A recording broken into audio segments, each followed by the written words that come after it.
Hello each and everyone, the one who is watching my video. Welcome to AI Smart Education. Hope all are doing well.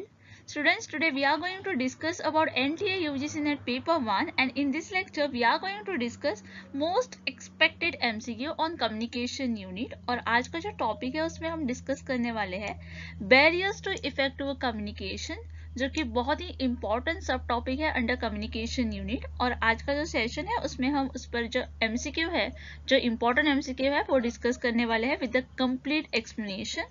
So before we start with the lecture, if you have not subscribed my channel, then please subscribe my channel so that you will get my lecture easily on YouTube. Okay, and let's start with today's lecture. So here is the question, which of the following are the barrier in the classroom? So इस question में आपको पूछा गया है दिए गए में से कौन से क्लासरूम कम्युनिकेशन के बैरियर्स है। इसके लिए आपको ऑप्शंस दिए गए हैं, जिसमें कि फर्स्ट ऑप्शन है lack of a student attention, then is noise in the classroom, उसके बाद है teacher experience being more than the students, and last है fears of the teacher among the student. और इसके लिए आपको कोड दिए गए हैं, जिसमें से आपको जो करेक्ट कोड है वो यहाँ पर सिलेक्ट करना है। जब भी हम बात करेंगे barriers in the classroom communication की, that time we are talking about the psychological barriers. Okay, the psychological barriers can be describe as the cause of distorted communication because of the woman psychological problem. Okay, ये जो problem है वो cause होते हैं because of the woman psychology, right.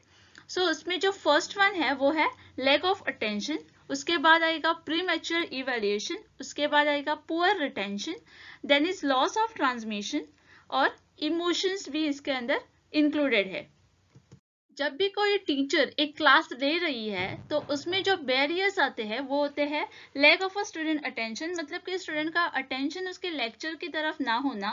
Then is noise in the classroom, अगर मान लो class में बहुत सारा नॉइज है तो वो लेक्चर जो है वो इफेक्टिव नहीं होगा। So this can be one barrier in the classroom communication. और fear of the teacher among the student, ये भी यहाँ पर जो है वो बैरियर है क्लासरूम कम्युनिकेशन का। सो द करेक्ट आंसर होगा यहाँ पर वो होगा option number C, that is 1, 2 and 4. The next question here is a message in English has been wrongly translated into Hindi. What type of communication barrier is this? मतलब कि एक message है जो कि इंग्लिश में है, वो wrongly जो है वो ट्रांसलेट किया है हिंदी में। ये किस टाइप का कम्युनिकेशन बैरियर है, ऐसा पूछा गया है। इसके लिए आपको ऑप्शंस दिए गए हैं, जिसमें फर्स्ट ऑप्शन है semantic barrier.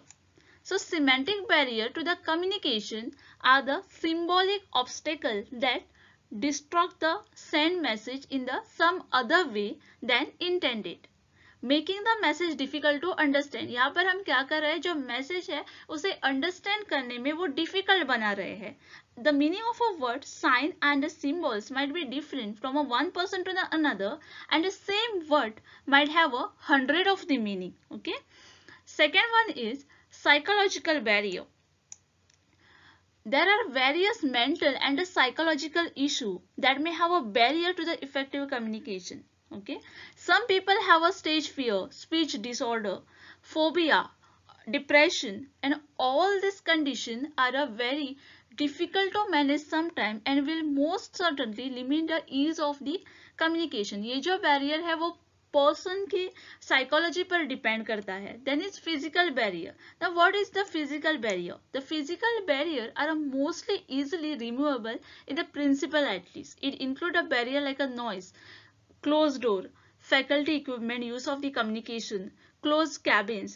Sometimes in a large office, the physical separation between the various employees combined with the faculty equipment may result in the several barriers to the effective communication. ये जो है वो physical barriers है, जैसे कि noise, जिसे हम remove कर सकते हैं, right? And then is a organizational barrier.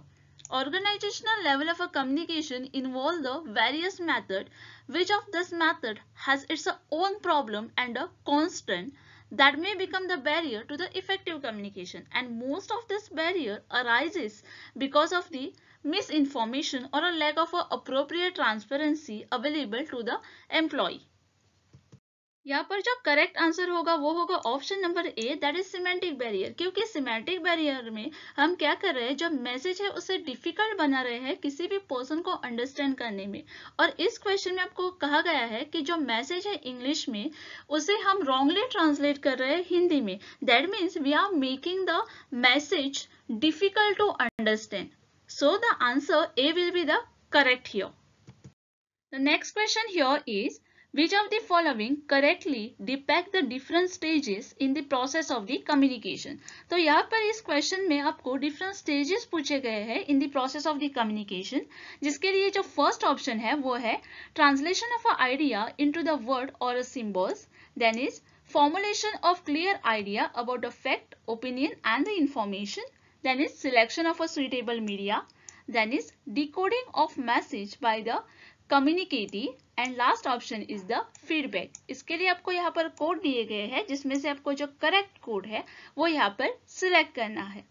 तो जब भी हम बात करेंगे द प्रोसेस, जो स्टेजेस होते हैं प्रोसेस ऑफ कम्युनिकेशन की, तो वहां पर जो सबसे पहले है वो होगा formulation of clear idea about the fact, opinion and the information. The communicator first of all formulate जो आइडियाज है उसे वो फॉर्मुलेट करेगा, जो फैक्ट है, जो ओपिनियन है, जो इंफॉर्मेशन है जो कि उसे कन्वे करनी है दूसरे पर्सन को, वो उसे पहले रखेगा, उसे फॉर्मुलेट करेगा। उसके बाद जो है वो आएगा translation of a idea into the word और a symbol. The idea is then translated by him into the word, okay, और a symbol or some other form of a message, and this process is known as encoding of the message। मतलब कि अपने message को वो कैसे translate करेगा वो decide करेगा। Then will be the selection of a suitable media, okay, formulate हो गया, ट्रांसलेट कैसे करेगा वो भी उसे पता चल गया। अब वो ट्रांसफर कैसे होगा, इसके लिए उसे मीडिया सिलेक्ट करना होगा, okay. The communicator select the suitable media for the transmission of the message. For example telephone or a telegram, the message is a convey with the help of a media selected, okay। उसके बाद आएगा decoding of a message by a communicatee। the message is then received by the communicatee and he try to understand by its decoding the message, okay। and last one will be the feedback। यहाँ पर जो stages है process of communication के, उसमें first आएगा formulate करेगा वो ideas को, देन ट्रांसलेट करेगा इनटू द वर्ड और अ सिंबल, देन वो मीडिया सेलेक्ट करेगा, then decoding of the message by a communicatee, and last one will be the feedback। So correct answer will be option number B। The next question here is, all of the following are a silent features of the oral communication except। यहाँ पर इस question में आपको पूछा गया है दिए गए में से सभी जो है वो साइलेंट फीचर्स है ओरल कम्युनिकेशन के एक्सेप्ट, और उसके लिए आपको ऑप्शंस दिए गए हैं जिसमें से फर्स्ट ऑप्शन है flexibility, second one is two way process, third one is one of exercise and last one is rectification facilities. अगर हम बात करें main features of oral communication की, then it will be more flexible. जो oral communication होता है वो more flexible होता है other means of communication. The oral communication is a speedy two way process. ये जो है वो स्पीडी टू वे प्रोसेस है। Message in oral communication travel back and जो इमीडिएटली उसका रिस्पॉन्स भी आता है, तो ये क्या है, ये टू वे प्रोसेस भी है। Direct exchange of a message between the sender and the receiver directly in a form of a face-to-face conversation। यहाँ पर जो है वो डायरेक्ट जो मैसेज होता है वो ट्रांसफर होता है from the sender to the receiver. Oral communication is a one of the exercise, it is not a repeated and there is no written record of which any references can be made। It's a said that spoken word are a likely arrow shot from the bow which cannot be taken back, while in the written communication it is possible to erase and rectify the language। The same is not possible in the oral communication। जो rectification होता है oral communication में वो possible नहीं होता, क्योंकि जब भी हम बात करते हैं जो word हमसे हमारे मुंह से चला जाता है उसे हम back नहीं ले सकते। जैसे कि हम written communication में उसे erase कर सकते हैं, लेकिन oral communication में वो possible नहीं होता है। तो इसीलिए इस क्वेश्चन का जो आंसर होगा वो होगा option number D, rectification facilities is not possible in the oral communication. The next question here is semantic barriers to the communication arises due to. जो semantic barrier है वो communication में arise होता है because of the first option is bad expression, second option is rigid organizational structure, third option is faulty translation. और इसके लिए आपको कोड दिए गए हैं जिसमें से आपको जो करेक्ट कोड है वो यहाँ पर सिलेक्ट करना है. जब भी हम बात करते हैं सिमेंटिक बैरियर की, वो अराइज होता है व्हेन द जो इंफॉर्मेशन होती है उसे हम जो है वो सिंपल लैंग्वेज में ट्रांसलेट नहीं करते हैं, उसे हम डिफिकल्ट बना लेते हैं किसी भी पर्सन को उसे अंडरस्टैंड करने में, and it contain those word and the symbol that have a multiple meanings. So here the bad expression, the language use is so difficult that it will be misinterpreted by the recipient. Then the symbol and the word which is having so many meanings. Then is a faulty translation is also included here. Then is a unclarified assumption is also included here. So यहाँ पर जो correct answer होगा वो होगा option number C. That is bad expression and a faulty translation will be included here.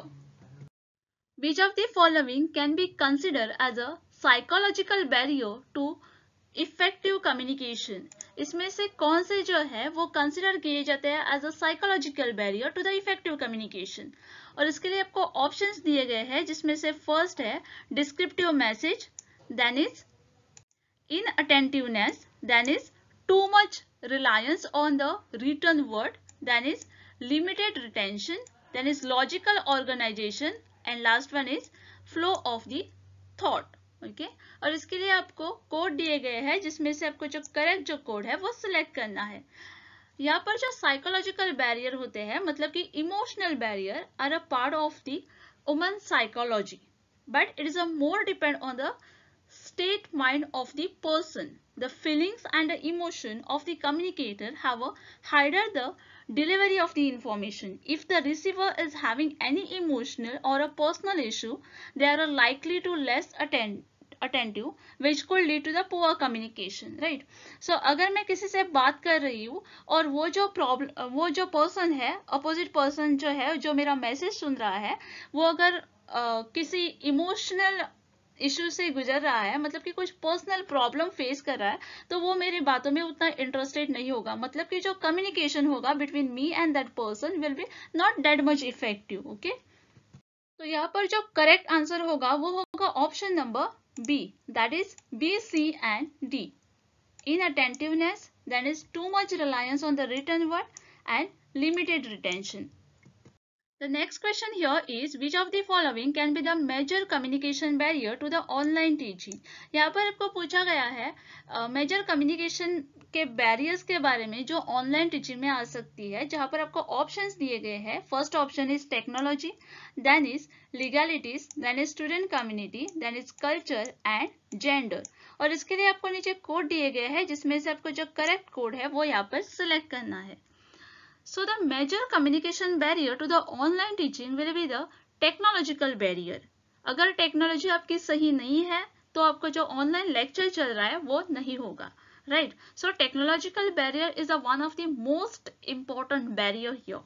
Then is culture barrier. The prime dynamic of a culture are the mutual social perspective set with the coordinated meaning and the action and the cultural variance. The people who live in the various culture and the historical community differently and have a different pattern of the thought. Okay, and then is a gender barrier.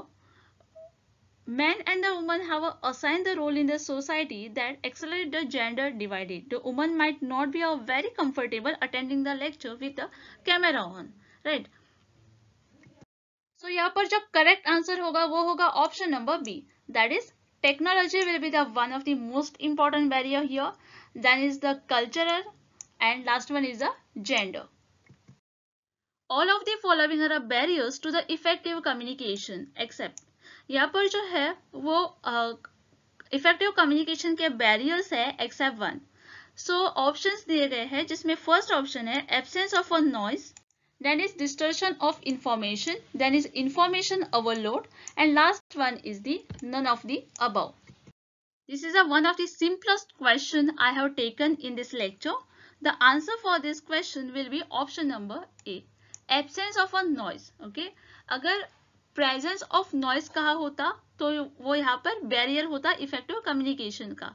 यहाँ पर कह रहा है कि absence of noise मतलब कि यहाँ पर noise नहीं है. So it is not a barrier.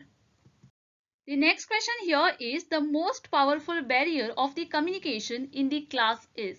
यहाँ पर आपको barriers पूछा गया है communication का in the class और आपको options दिए गए हैं जिसमें first option है noise in the classroom, then is confusion on the part of the teacher, then is more outside disturbance in the classroom and last one is lack of a teaching aid.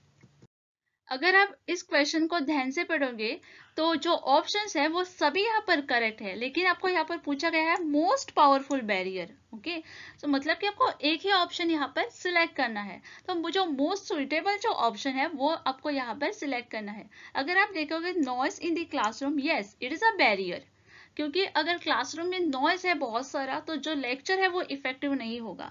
Then is more outside disturbance in the classroom, again this one is the barrier. Okay, अगर मानो कोई class चल रही है और outside अगर कोई construction work चल रहा है तो डिस्टर्बेंस जो है वो बहुत होगा क्लास में लेक्चर लेते समय. तो yes it is again the barrier. And lack of a teaching aid, again this one will be the barrier. लेकिन अगर हम बात करेंगे मोस्ट पावरफुल बैरियर की तो वो होगा confusion on the part of the teacher. अगर कोई टीचर जो पढ़ा रहा है अगर वो ही कंफ्यूज है तो वो अपना लेक्चर कैसे इफेक्टिव लेगा, राइट? सो उसका जो लेक्चर है वो इफेक्टिव नहीं होगा, जो बच्चे हैं उनको वो कुछ समझ में ही नहीं आएगा. So the answer will be option number B.